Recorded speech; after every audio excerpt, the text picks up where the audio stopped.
Okay, so let's make sure that you all can see us and hear us clearly. We are here with Chanel Jaali, who is Hi. No Madness member, No Madness ambassador, DMV, sexologist, all of the things. So if you're in the comments, just drop your name. Let us know where you're listening and watching from. Let us know if the audio and video is on par. You guys are good on that side. I'm super excited personally to jump into this conversation. Yes, me too. Um, and it's not just about sex, right? For me. So a lot of people don't know this about me. And I didn't realize I was such an anomaly growing up, but sex was a very open conversation in my household. Literally the first like economy size batch of condoms that I was ever given was given to me from my mother. Nice. And from a young age, she made me promise, like, listen, when you feel like you're ready to have sex, I want you to come to me first. Nice. She was just like, I don't want anything to happen. I want to make sure that you have all the resources. My mother's always kind of worked in this realm of medical. And she was like big and one of the main nurses during like the AIDS epidemic boom, which, you know, many of us were children for when it first started and they didn't know what the hell was going on. Kind of like coronavirus right now. Right. Right. We were there and like, it was crazy. I didn't have to be scared by people outside because I would see these medical books that my mother would have in the house that I would be snooping through and looking at all of these things. And we just had these conversations. And I actually started menstruating really young. I was in fifth grade. Oh, wow. And so we had to have the sex conversation super early. Yeah. And my mother never made us feel embarrassed about it.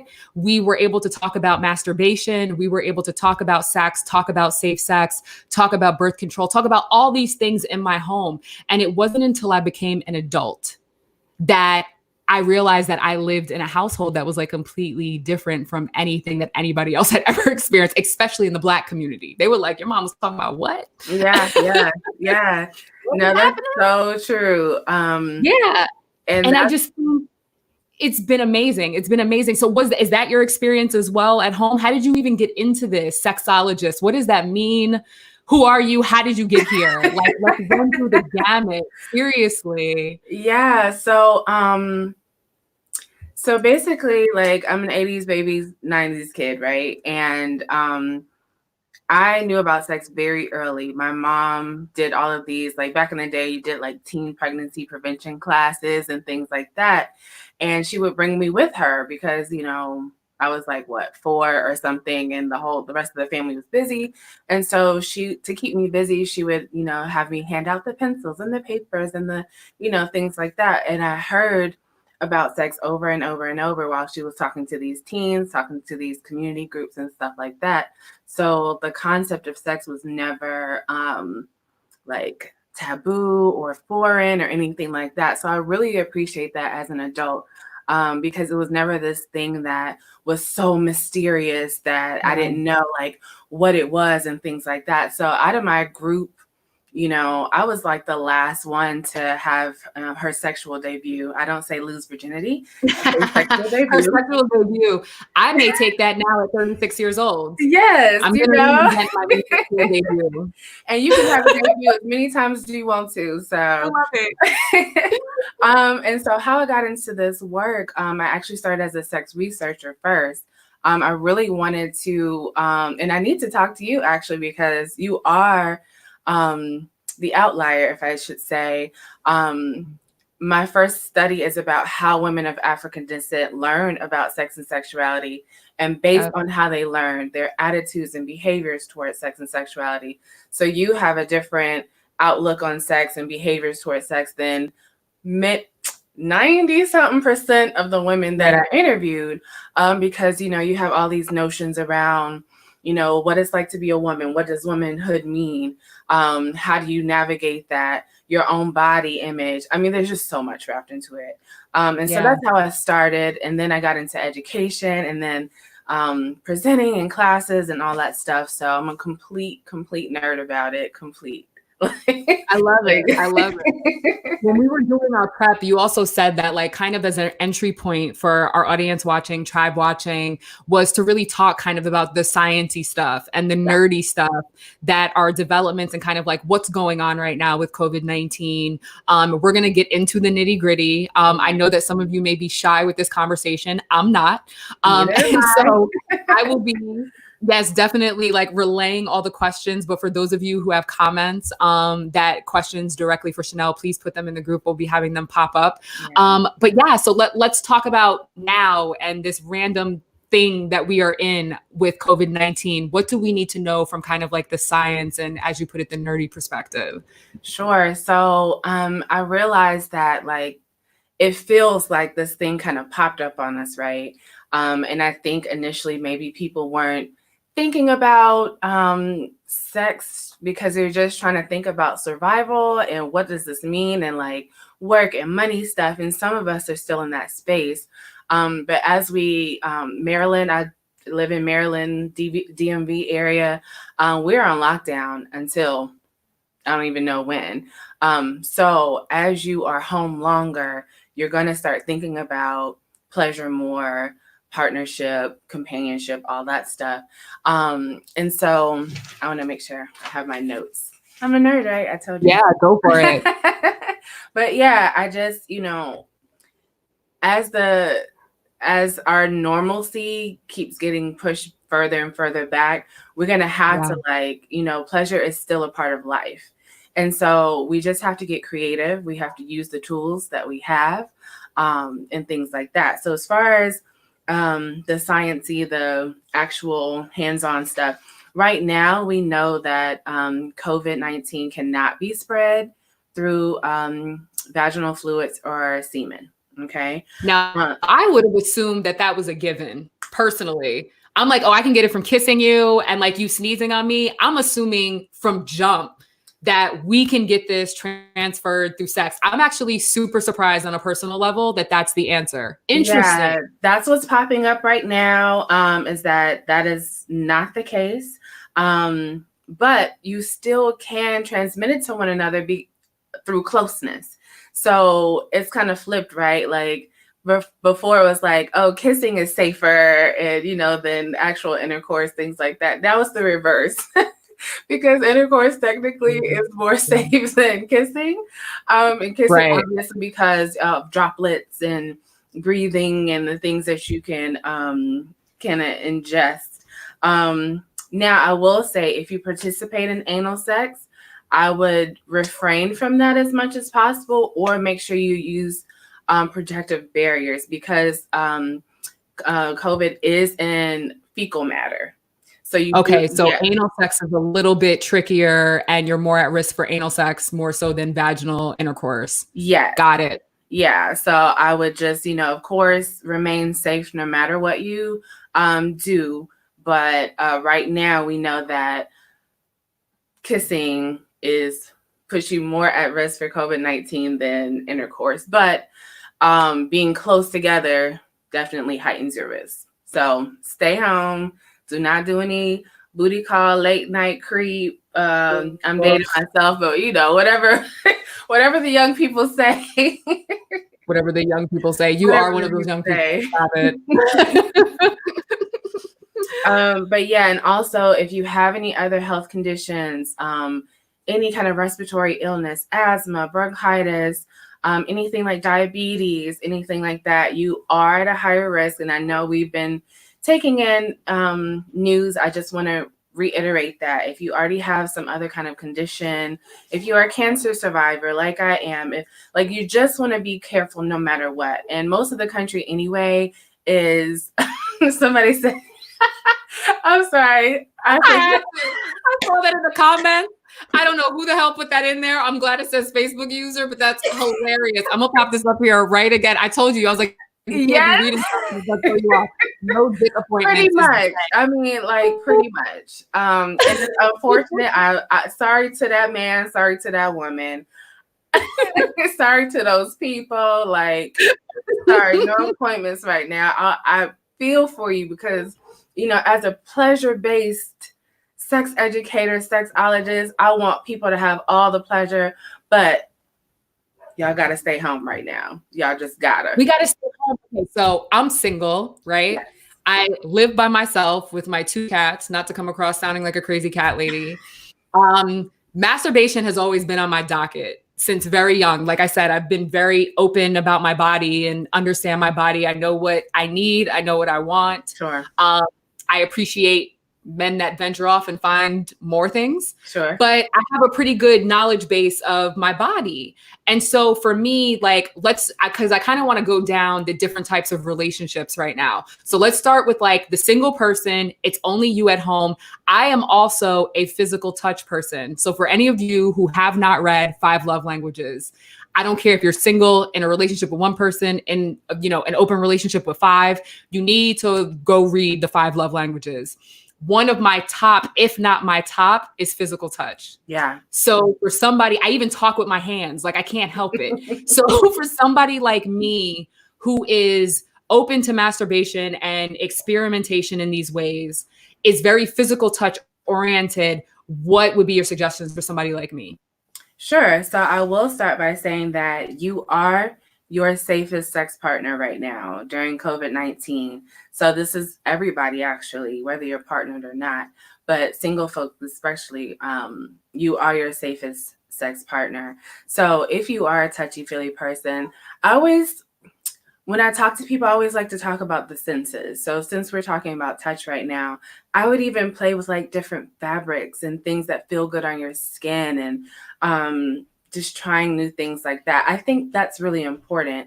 And I tell people that who aren't so comfortable with masturbation, because not everybody is, or they don't know exactly like, but nothing's happening, but so it's a whole process, right? Masturbation is not like you try it the first time. Well, I haven't come across that. You try it the first time and like, that's it, right?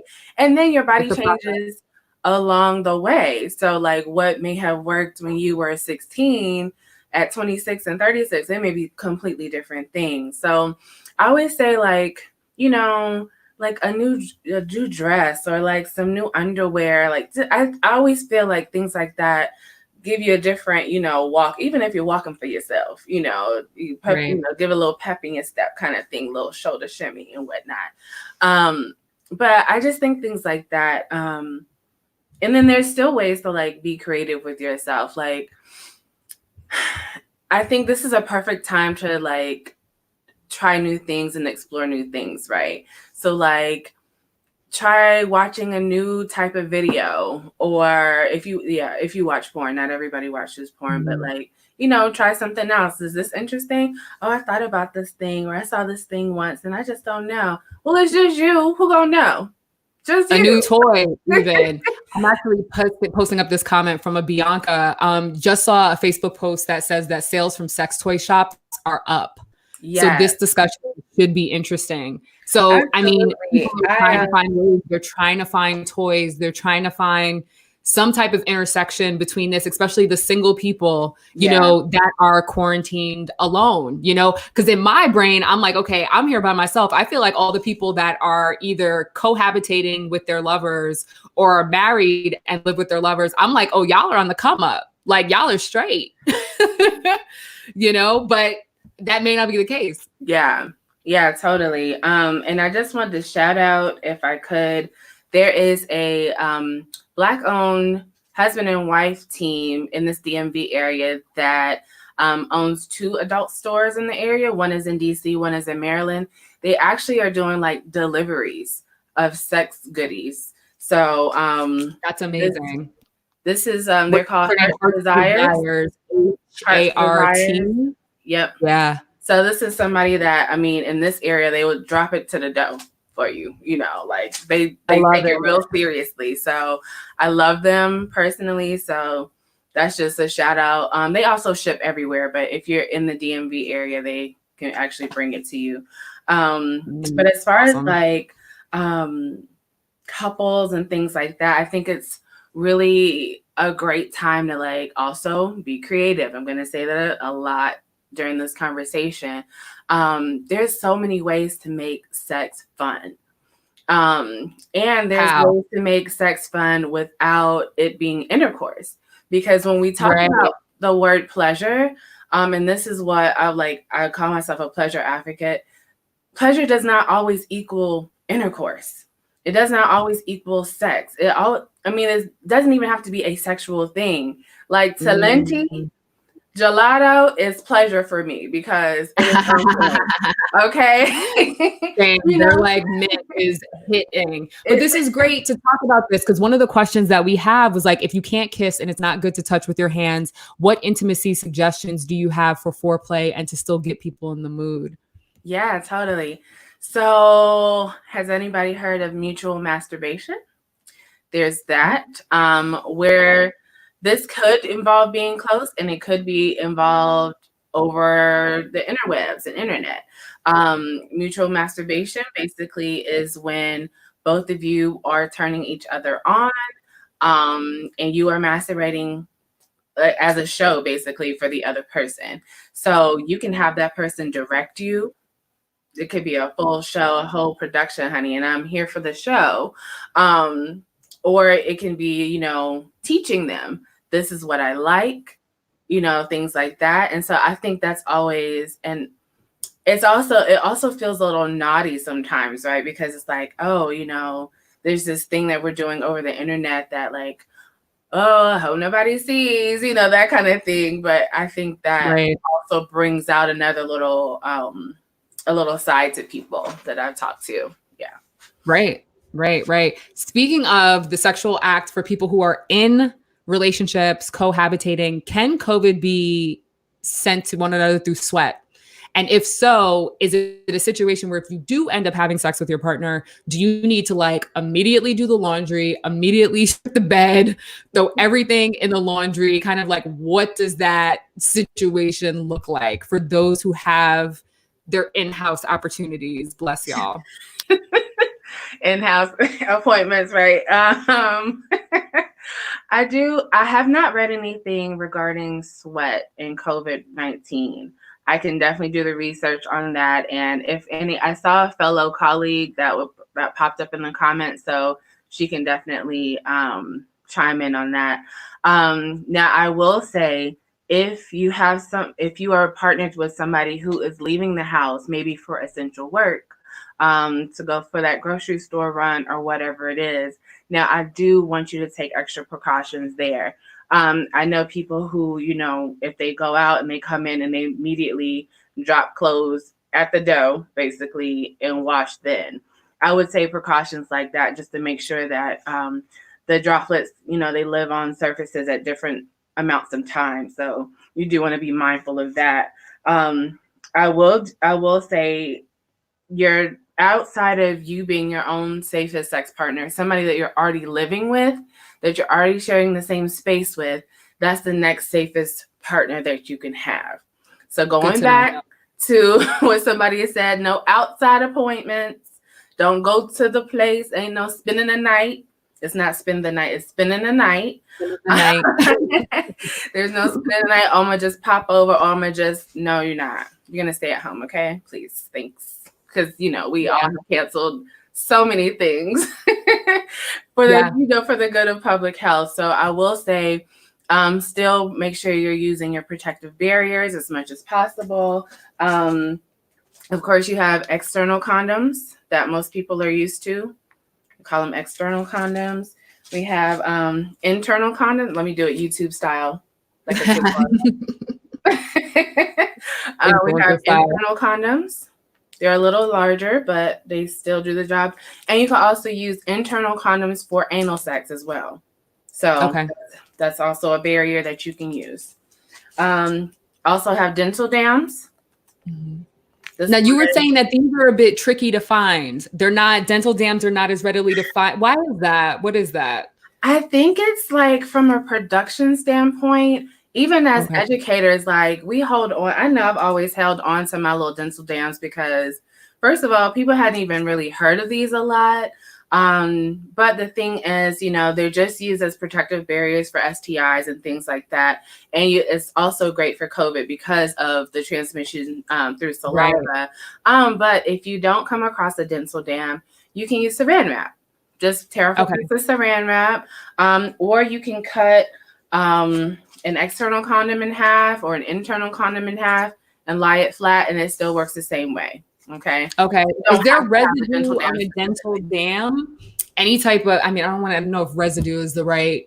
I feel like condoms, they have like a film, or they may have a taste or something like that. Is that something that, you know, if you're looking at using a dental dam and you have to do a makeshift one with a condom and cut that, is that something that people should be prepared for, or no? Yeah, and the thing is, the way you can combat that is you do have, and I didn't bring my little flavored condoms, but you can use flavored condom, or people tend to like flavored lube better, Right. because it's just, you know, sometimes that condom tastes like, I don't know, it's not culinary, but Right. Oh, but you know, flavored lube. And I also like promote lube for all types of sex, no matter solo sex, partner sex. I don't care how wet you think you are. If you're a vulva owner, like lube, lube, lube, lube, lube, lube, lube. Okay. Right. Put that little PSA out there as well. Right. So let's talk a little bit about the digital aspect of things, right? Because as I'm talking to you, I'm realizing that it's not just people who are in relationships or situationships that don't live together. It's also long distance relationships. Mm-hmm. This is kind of like the same thing that long distance relationship holders are faced with literally every single day, right? Yeah. So thinking about things like, you know, whether it's sending nudes or, you know, online sex through different portals that you have with that person, you know, phone sex, things of that nature. What are some things, and I know I just ran through a number of them, but what are some aspects that people can use when your only connection to your person is digital? Because I'm also thinking about it now, like, long distance relationships are really, really screwed in a way, especially if it's internationally based, like a number of tribe members, because countries are literally shutting borders down. Like, you don't know when you're going to be able to get into these other countries and physically be in the same space as your partner. That's kind of intense to go forward in your relationship, kind of unknowing. So what are some ideas for that? Yeah. So, like you said, you went through a couple of them. I think that, you know, we have a lost art of maybe slowing things down a bit. And like phone sex, I think is really interesting because there's so much more information you can get from the tone of a voice and things like that over texting or sexting. I think sexting is also very, very effective too, because some people are better with writing their words down than saying them. So I also tell people, like, there's nothing wrong with sexting, because sometimes it's easier for you to say that, you know, that nasty thing than actually saying it verbally. I also think, like, I know some things I've done in the past is like a sexy playlist competition. And so what that simply is like, you know, we're going to like basically tell a story through this playlist, and it's sexy songs and it's the things that make you feel a certain way. And like you have a battle basically. And from that, you know, I think if you're a music person, I'm like a big music person. So like you can send a song and tell me a whole story about, you know, what you're thinking and feeling basically. So I think things like that. You can play like games. You can basically, I know one thing is really interesting is like you directing someone else's actions. And so like say you're on Skype or something like that, and like, you know, maybe you're having like a dominant submission moment, right? And so if I'm the submissive and Avita, you're the dom, and like I have to do what you say for the next 5 minutes or whatever like that. Right. And you might do something out of pocket that you just know it make me clutch my pearls, but I guess I have to do it, right? You know, things like that. Right. Into it. Almost like a role play too. I think role playing is also something that could be done at this moment. It's funny you brought up your connection to music, and I was just thinking of all the different senses. Somebody brought that up in the comments, but some people are really big into words. Like I'm a bibliophile. I love books. And so there's even, I'm thinking of the idea of maybe even like incorporating erotica you Oh, know, your own erotica or absolutely. erotica that's already been written and maybe reading it to one another. If you have that as well, that could probably be an option. Like there's, especially like when you become an adult, there's just so many ways I feel like that you can explore sex and sexuality, sensuality, pleasure, all these things without it having to be like, we have to be in the same space, boom, boom, boom, bam, bam, bam. And I think that's just such a way of having more connection. You know, and this is not like saying that every person you meet is your forever person. I'm not saying that. But, you know, as far as like connection in that space, in that moment, I think it's awesome personally. Yeah. I think that sex toys, and I know that when I talk to like cisgender men the most, they're like, sex toys, what? But there are sex toys for literally every level, every person. I don't care what part you have, how you identify, there is a sex toy for you. And I think that whether you're partnered in person or you're partnered apart, there's still space for that. And it's something new. They have toys that you can operate from somewhere else. And, you know, there's just all. I heard about that. Yeah. I heard about that. Something that you can control and like you don't even have to be in communication. Something that somebody else can like arbitrary control from like far away, where it could literally be a surprise and add like spontaneity to it. I need to find out exactly what that thing is called. Yeah, I remember like last year I was interested in it in entering a long distance relationship, and I was just like, wow, this is like super cool and kind of innovative, but could also be, you want to talk about something that's naughty, like you could be out in public. Listen, you know what I'm saying? All be acting up. Yes. Yeah. Yeah. Exactly. And so I just think there's just we can get through this, y'all. And like you don't have to like neglect your pleasure at all during this time. I think it's the perfect time to slow down. I think it's the perfect time to learn something new about yourself. I think I'm gonna make sure that I check out Heart's Desires. They definitely say it a little closer again. Yeah, absolutely. I put that everywhere. They have like everything. And they're not paying me to say this, but I just happen to know like they're the bomb. So I would check there first. Somebody says, "Oh, we vibe." Thank you. Yes, that was the name of it. Thank you. Yeah, that's it. But I actually had a question for you, Evita. Oh gosh. Oh, yeah. We gonna flip the script or flip the switch. Got it. Whatever it is. I told you, I'm really an old person.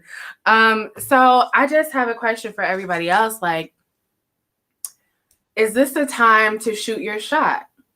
Is this the time, like, if you are interested in somebody, right?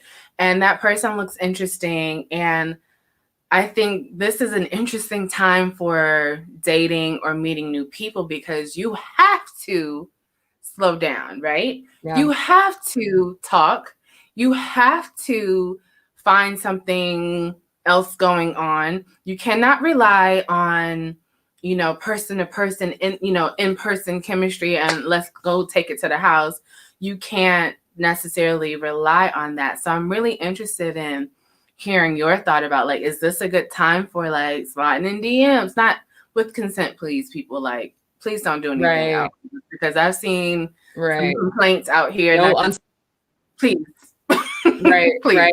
I think that there's something to this now where we're kind of like, I feel like we're in an episode of Love is Blind and The Circle.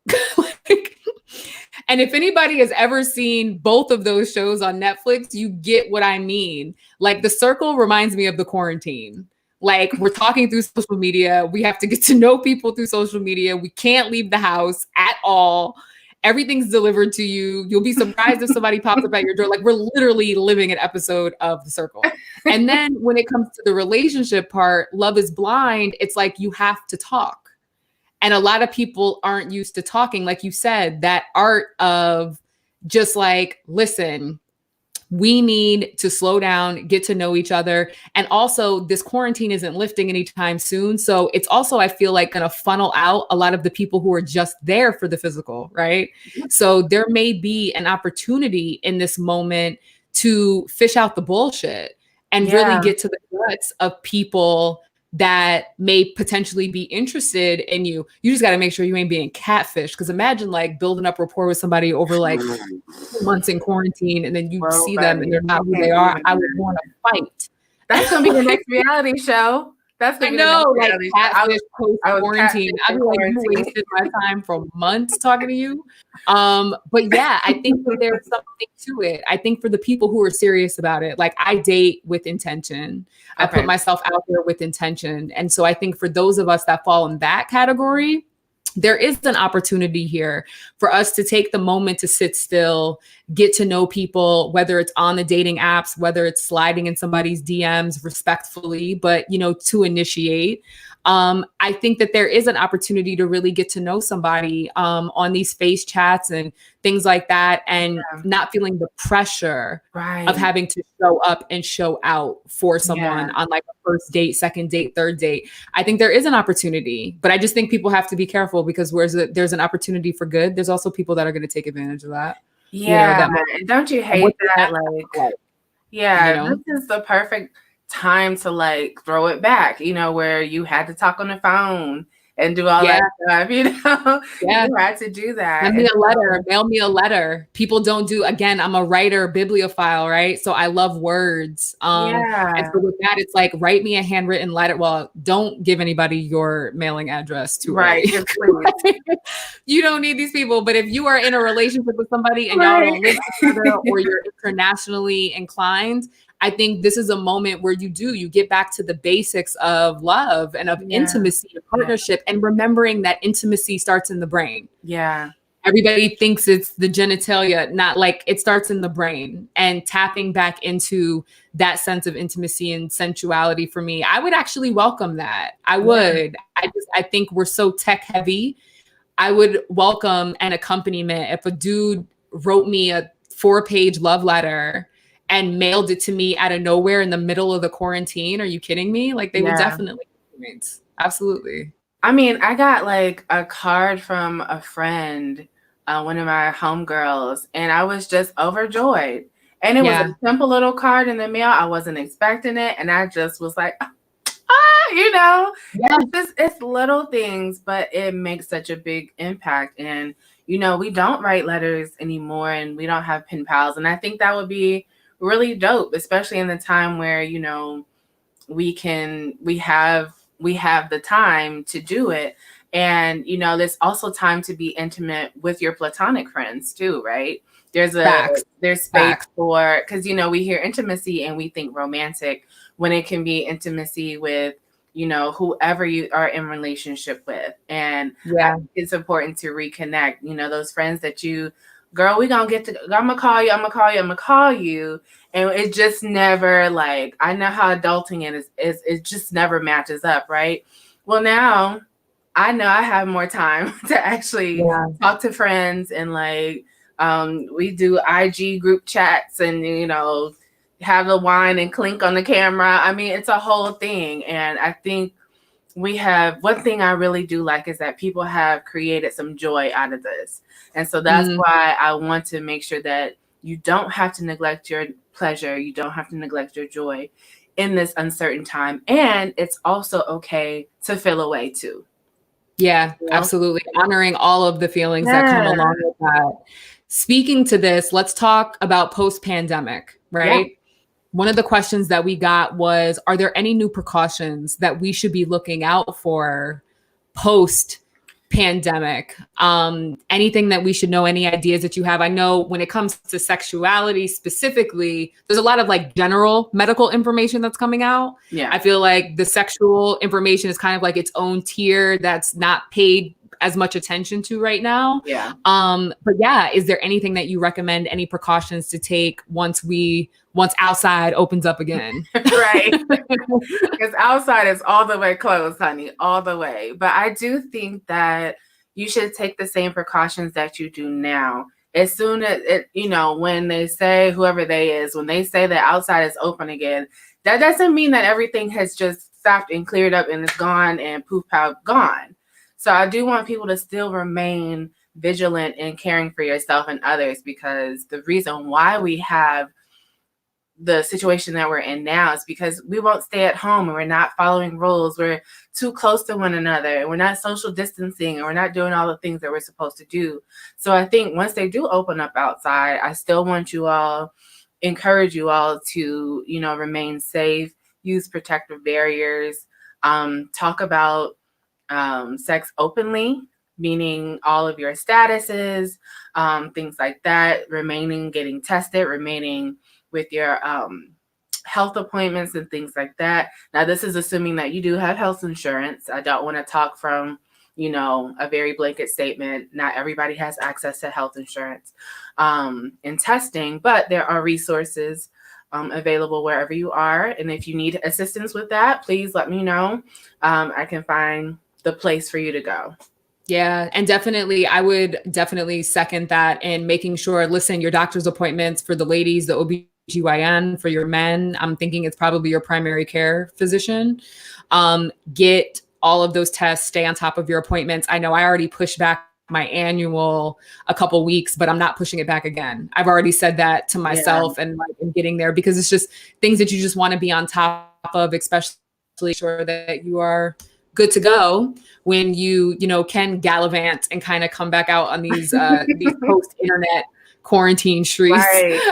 It's gonna be hot outside, and everybody's gonna act up. As soon as they open up outside, it's gonna be sundress season. I mean, yeah, it's gonna be a full-on mess, but it's gonna be great to see people interact together. And again, I want to thank you for having this conversation with us, giving over some of your tips and also some of the knowledge. I know it's still coming out in the sex realm. I think everything is like very medical oriented right now. Yeah. So yeah, absolutely. Actually, we have an amazing comment that just came up too. Before we sign off, I think this is great. Do you have any advice for persons living with HIV during this pandemic? I would say HIV and or any other pre-existing STD. Not all are created equal, so I think they all deserve their own attention, but I love that question. Absolutely. So what's interesting is that I actually do work with an organization that does HIV testing. I work with the health system in the area. And so there are guidelines with folks living with HIV. Because you have immune compromised, you are immune compromised, you want to make sure you take extra precautions. Also, still do not neglect your medications. Don't neglect anything that you're supposed to be up on, because we need you to stay healthy. We need you to stay, hopefully, U to U, which is undetectable equals untransmittable. And I can send that information out to everybody.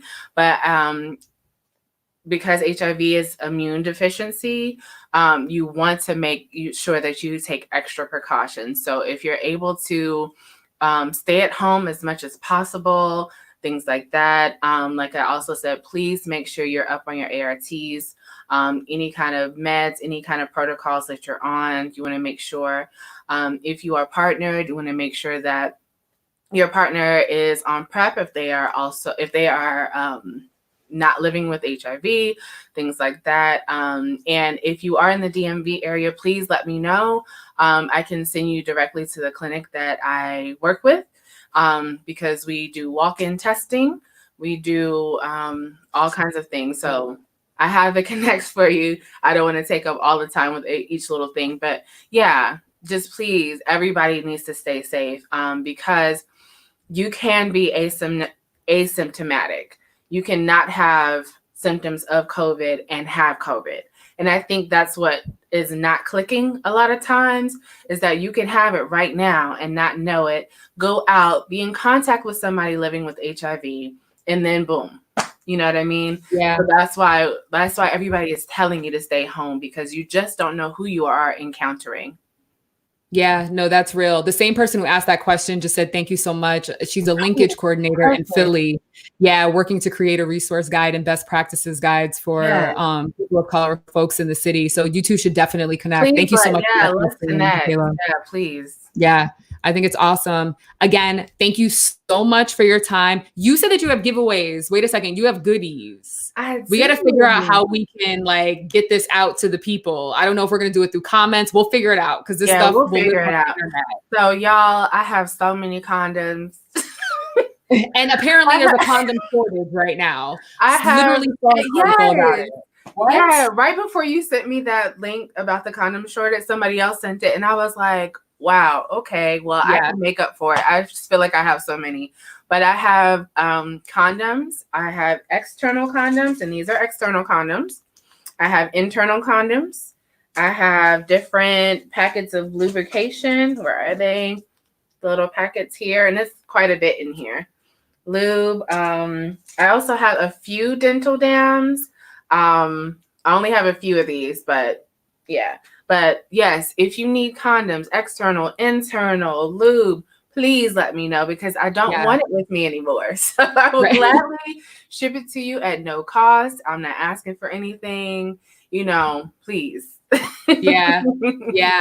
Nakia said, I literally just wrote about the condom shortage and she does condom fashion in Philly. Cool. Amazing. You guys are awesome in this space. I love it. Yes. Somebody was like, yeah, COVID-19 has affected everything. It has. It absolutely has. Yeah. So yeah, if anybody's interested in any of the goodies, if you need it, please let me know. I'm super, I'm not gonna put your business out there. I just want them out of my house. That's it. Yeah.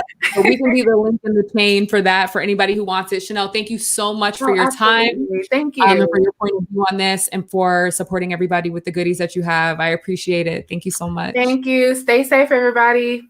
Absolutely. Bye.